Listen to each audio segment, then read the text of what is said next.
Hello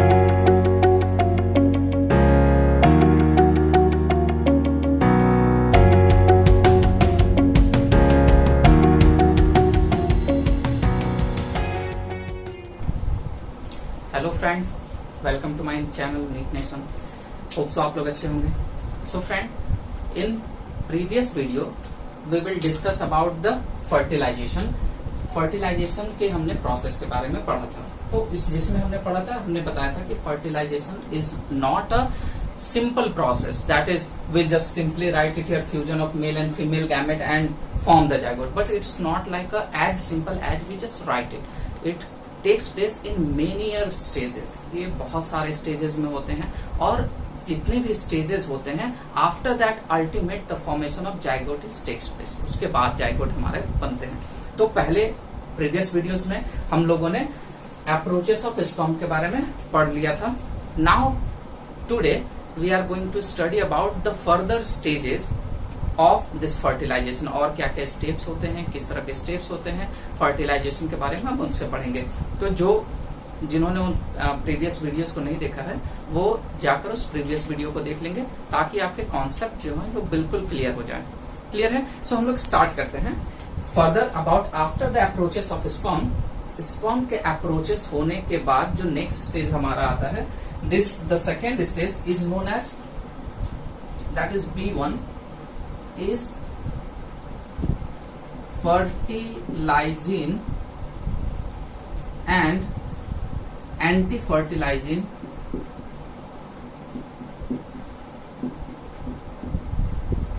reaction। that is fertilizing and anti-fertilizing reaction। क्या होता है ये फर्टिलाइजिंग और एंटी फर्टिलाइजिंग रिएक्शन? क्या होता है? जनरली हम लोग जानते हैं कि there is a specific species जो होते हैं वो बिल्कुल स्पेसिफिक होते हैं। Like will take the example of human. तो ह्यूमन क्या होता है? Homo sapiens. So sapiens is the species. इसी तरह से हर एनिमल्स के, हर इंडिविजुअल के क्या होते हैं? कुछ स्पेसिफिक स्पीसीज होते हैं। तो जब भी फर्टिलाइजेशन का प्रोसेस होता है, this fertilisation process will takes place in the specific species और this fertilisation will takes place on only between there the same species.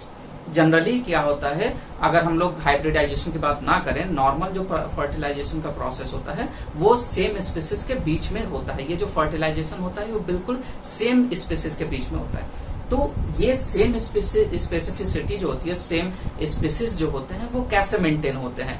This maintenance is done by certain chemical which is secreted by the egg and certain chemical which is also secreted by the sperm। sperm और egg क्या करते हैं? कुछ chemical secrete करते हैं और ये जो केमिकल होते हैं, this chemicals is going to be identify each other. ये दोनों एक दूसरे को आइडेंटिफाई करते हैं कि क्या ये जो स्पर्म आया है वो हमारे सेम स्पीसीज का है कि नहीं, या जो एग जिसे स्पर्म फर्टिलाइज करने जा रहा है क्या वो सेम स्पीसीज का है या नहीं। So this must be verified by each other. जो स्पर्म और एग होते हैं ये क्या करते हैं? एक दूसरे को वेरीफाइड करते हैं कि both are of the same species or not। So such a reaction is known as fertilizing and anti-fertilizing reaction। इसी रिएक्शन को हम लोग फर्टिलाइजिंग और एंटी फर्टिलाइजिंग रिएक्शन बोलते हैं। तो हम लोग देखते हैं कि कैसे ये होता है। ये जो फर्टिलाइजिंग होता है, this fertilising is secreted, it is going to be secreted by the ovum। Ovum के द्वारा ये फर्टिलाइजिंग सिक्रेट होता है। ठीक है? So the ovum is going to secrete this fertilizing and ये जो एंटी फर्टिलाइजिंग होता है, this anti fertilizing it is going to be secreted by the sperm. अगर हम एंटी फर्टिलाइजिंग की बात करते हैं, anti fertilizing, then it is going to be secreted by the sperm. ठीक है? So fertilizing is secreted by the ovum and anti-fertilizing is going to be secreted by the sperm। Now this both sperm and ovum is going to be identify each other that both are of the same species or not। So how this process of going to be takes place? अब अगर हम देखते हैं ये जो fertilising होते हैं ये कैसे आइडेंटिफाई करेंगे कि ये स्पर्म जो है सेम स्पीसीज का है या नहीं है। ये जो ओवम होते हैं, दिस ओवम हैविंग स्पर्मिफिलिक साइट और स्पर्मोफिलिक साइट, इनके पास क्या होता है, दे हैविंग स्पर्मोफिलिक साइट। यहां पर एक स्पर्मोफिलिक साइट होता है और इस स्पर्मोफिलिक साइट के through they are going to be identify that this is the sperm of the same site और नॉट। और ये जो स्पर्मोफिलिक साइट होता है, this is the place where this sperm is going to be come and bind, जहां पर ये sperm आकर बाइंड करता है। तो हम लोग एक प्रोसेस देखते हैं कि कैसे ये जनरली होता है। हम लोगों ने पहले ही स्ट्रक्चर देख रखा है एग का। अगर हम एग का स्ट्रक्चर बनाते हैं, this is the outer membrane of the egg, will just make only a few portion of this egg. Egg का हम छोटा सा पोर्शन बनाते हैं। तो ये जो एग होता है, ये एग क्या करता है, now this outer membrane of the egg have generate और it's going to be form fertilising. ये क्या करते हैं, कुछ फर्टिलाइजिंग मॉलिक्यूल्स क्रिएट करते हैं, कुछ फर्टिलाइजिंग मॉलिक्यूल्स इसके ऊपर डेवलप्ड होते हैं। सो ये जो फर्टिलाइजिंग मॉलिक्यूल्स होते हैं, ये कैसे होते हैं, we'll just make it fertilizing and anti-fertilizing.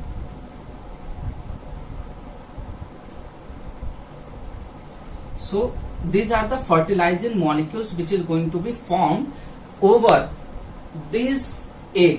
इस egg पे क्या बनते हैं, there is a formation of fertilizing. fertilizing यहाँ पर फॉर्म होना हमारा शुरू हो जाता है एंड सो ऑन। इसी तरह से पूरे एग पे अप्रोक्सीमेट आप मान के चल सकते हैं कि 5 और 6 फर्टिलाइजिंग डेवलप्ड होते हैं, इस पे ग्रोथ करते हैं। This fertilisation having specific site, इनके पास क्या होता है, एक साइट होता है। This specific site is known as the spermophilic site. इस साइट को हम लोग क्या बोलते हैं, स्पर्मोफिलिक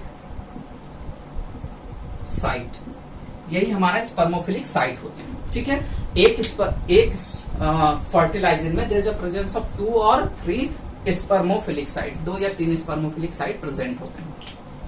now what is going to be takes place here, in this spermophilic site the sperms comes and bind. ये जो स्पर्मोफिलिक साइट होते हैं, इसी स्पर्मोफिलिक साइट में क्या होता है, स्पर्म आते हैं और आकर यहाँ पर बाइंड करते हैं। क्लियर है, तो कैसे, this is the spermophilic site, now the sperms come, sperms यहां आएंगे and it's going to be bind to this site. This sperms come and they are going to be bind with, clear. So sperms come and bind. Here is also same thing is going to be takes place. That means the sperms comes and bind to the spermophilic site of the egg. Egg के ऊपर जो fertilising में स्पर्मोफिलिक site होते हैं, वहां पर आके ये क्या करते हैं, उसको बाइंड करते हैं। And this after this binding the chemical secretion will takes place from the both sperm and egg. egg और sperm दोनों से there is a secretion of chemical and because of such chemical both are going to be identify that the sperm and egg are of the same species or not. ये जो हमारा egg है और sperm है वो same species के हैं या नहीं है, ये इनके सेक्रेशंस के बाद पता चलता है। So there is a chemical secretion in between them, इनके बीच में केमिकल सेक्रेशन होता है जिसके वजह से ये चीजें पता चलती हैं। So this is the fertilizing और anti fertilization reaction. Such step is our fertilizing and anti-fertilizing reaction. So why this step is going to be takes place? ये जो step होते हैं वो क्यों होते हैं? First, that is to maintain the uniqueness of the species. जैसे कि हमने बताया कि ये आइडेंटिफाई करेंगे कि ये जो हमारा स्पर्म आ रहा है वो क्या सेम स्पीसीज का है या नहीं, या जो एग है वो सेम स्पीसीज का है कि नहीं। So it maintain what is the importance of this fertilizing और एंटी फर्टिलाइजिंग रिएक्शन। इंपॉर्टेंस अगर हम बोलेंगे, importance of fertilizing and anti fertilizing reaction इसका अगर हम इंपॉर्टेंस बोलेंगे तो क्या होगा, fertilization will just make it here reaction. क्या इसके इंपॉर्टेंस होते हैं? सबसे पहला जो इंपॉर्टेंस होता है कि it maintain the uniqueness of species, it maintain the uniqueness of species. जो स्पीसीज है वो सेम है या नहीं, वो यूनिक है कि नहीं, वो दोनों एक ही स्पीसीज है कि नहीं, ये मेंटेन करता है, सबसे पहली बात। दूसरा जो होता है that is it's also going to thin out the number of sperm. क्या होता है ये thin out? It is going to thin out the number of sperm. आपको याद होगा इसके प्रीवियस वीडियो में जब मैंने अप्रोचेस ऑफ स्पर्म बताया था, that means what we say there is a 200 to 300 million sperm is going to be deposited. 200 से 300 मिलियन स्पर्म डिपॉजिटेड होते हैं, लेकिन only 100 sperm is going to be reach up to the fallopian tube. Fallopian tube तक सिर्फ 100 sperm ही पहुंच पाते हैं। तो क्या ये 100 स्पर्म फर्टिलाइज कर लेंगे? नहीं। In this 100 only approximate 15, 12 sperm is going to be come in contact with this egg and bind with this fertilene। ये जो फर्टिलीन होते हैं उससे सिर्फ लगभग 15 स्पर्म ही आकर क्या करते हैं, बाइंड करते हैं, and the rest is going to be thin it out. उसको साइड कर दिया जाता है, उनको सेपरेट कर दिया जाता है। जो बाइंड करते हैं वो हमें उसको और भी कम कर देते हैं ताकि फर्टिलाइजेशन जो हो सके, because we know that there is only one sperm is needed. सिर्फ एक ही स्पर्म हमको चाहिए फर्टिलाइजेशन करने के लिए। तो एक ये क्या करते हैं रास्ते में, this are going to be thin out. तो धीरे धीरे ये कम होते जाते हैं और कम होते होते that means only one is going to be required for the fertilization. So the second function is the thin out of the sperm. So what we going to be study, that is the fertilizing and anti-fertilizing reaction, जिसमें क्या होता है, fertilizing is going to be secreted by the ovum. We'll just mention here secreted by ovum, and anti-fertilizing is going to be secreted by sperm. Clear है? It is going to be secreted by ovum and it is going to be secreted by the sperm, and the ovum having the spermophilic site। जो ovum होते हैं उनमें स्पर्मोफिलिक site होते हैं। ये स्पर्मोफिलिक site पे आकर स्पर्म हमारे क्या होते हैं, बाइंड करते हैं, ताकि वो आइडेंटिफाई कर सके कि both are of the same species और नॉट। सो हमने फर्टिलाइजिंग और एंटी फर्टिलाइजिंग रिएक्शन के बारे में पढ़ा। So in the next we will discuss about further more about the now. तो अभी तक हमने क्या पढ़ा, fertilizing and anti fertilizing reaction. Now we are going to study the next step of fertilization. वो क्या होता है, that is release of sperm lysin. Sperm lysin का रिलीज होना। क्या होता है ये sperm lysin? Lysin is a enzyme which going to help in penetrating the human egg। जो एग होता है उनके जो मेम्ब्रेन होते हैं उनको पेनिट्रेट करने में ये लाइसिन हेल्प करता है। So what this lysine have, this lysine, ये जो स्पर्म लाइसिन होते हैं, they having a 3 type of enzyme which is required for the digesting of the membrane of egg। जो एग के मेम्ब्रेन होते हैं, जो ओवम के मेम्ब्रेन होते हैं, उनको डाइजेस्ट करने के लिए there is a presence of a 3 enzyme. What are this enzyme? That is the first enzyme which is required is known as the corona penetrating enzyme. इसको क्या बोलते हैं? Corona penetrating enzyme. सेकेंड जो होता है, जो यूज होता है, इज हाइल्यूरोनिडेज।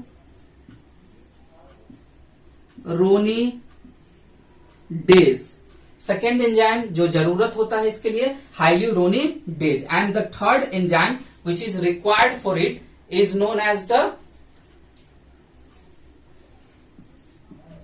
एक्रोसिन। क्लियर है? Acrosin Acrosine is the third enzyme which is required for that process. So there is a 3 enzyme which is required for penetrating the membrane of egg. जो egg के membrane होते हैं उनके penetrating के लिए हमारे 3 enzyme required होते हैं. क्या क्या हो गया? Corona penetrating enzyme, hyaluronidase enzyme and acrosin. So what is the function of this all enzyme? इन सारे एंजाइम के क्या फंक्शन होते हैं हम देखते हैं. तो क्या होते हैं? Will again draw the membrane. फिर हम मेम्ब्रेन बना रहे हैं. This is the membrane of egg. Now this membrane having a different layer. ये हमारे व्हाइट लाइन मेम्ब्रेन हो गया. This is the white line membrane, and above this white line membrane there is a presence of zona pellucida.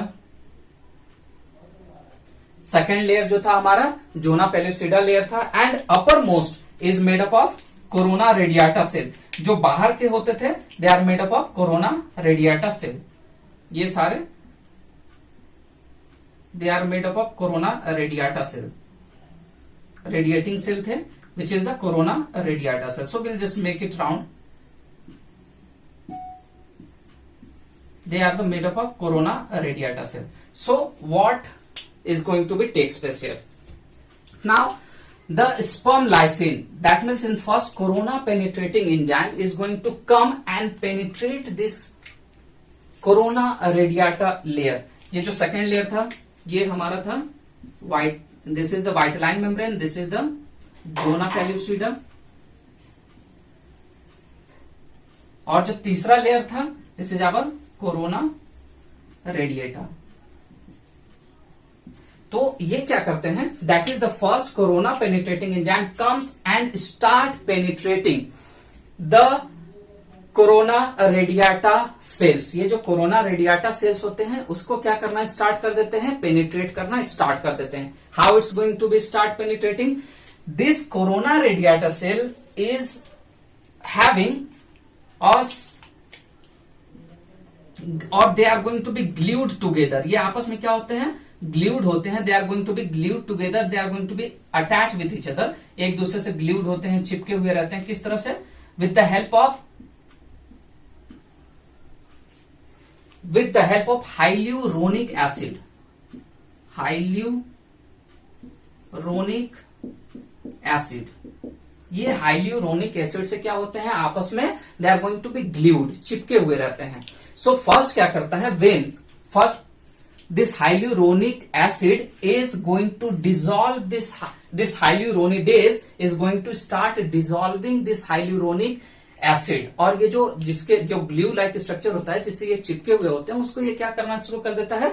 They are going to be dissolve. अब जैसे ये इसको dissolve करता है they are going to be both are going to be loosen. ये जो sales हैं ये सब क्या करने लगेंगे? आपस से लूज होने लगेंगे. When there is going to be loosen this corona penetrating enzyme is going to be just penetrate is for the separation of this corona radiata. ये कोरोना रेडियाटा को क्या करने लगेंगे? सेपरेट करने लगेंगे. So the both enzyme is going to be used, that is hyaluronidase for the separation of this hyaluronic acid and corona penetrating enzyme for separation of corona radiata. So both are going to be used. Now the third is the acrosine.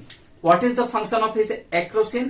The acrosine enzyme is going to start penetrating the second layer of the egg which is the zona pellucida.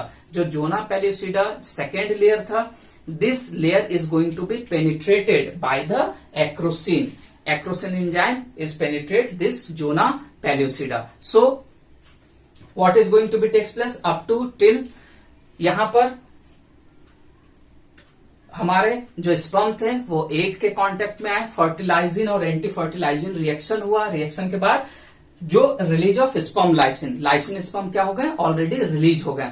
आपको याद होगा ये जो release हुए sperm lysin, this going to be release by because there is the membrane of acrosome is already going to be dissociate. हमने previous video में पढ़ा था कि कैसे ये डिसोसिएट होता है. जिन लोगों ने वीडियो नहीं देखा है वो जाकर देख लें कि किस तरह से डिसोसिएट होता है. तो ऑलरेडी उसका डिसोसिएट हो चुका है जिसके वजह से स्पर्म लाइसिन सिक्रेट हुआ है और वो 3 तरह के एंजाइम सिक्रेट किए हैं. corona penetrating enzyme, hyaluronidase enzyme and acrosin. Corona penetrate क्या करता है, कोरोना रेडियाटा लेयर को सेपरेट करता है by separating hyaluronidase which is separate hyaluronic acid. Clear है. और उसके बाद जो सेकेंड नेक्स्ट एंजाइम हमारा एक्रोसिन एंजाइम होता है, this are going to be penetrate our zona pellucida. So up to that we are completing, that is the release of sperm lysine. Now we are going to study, that is the formation of our, that is sperm or egg cone or fertilization cone.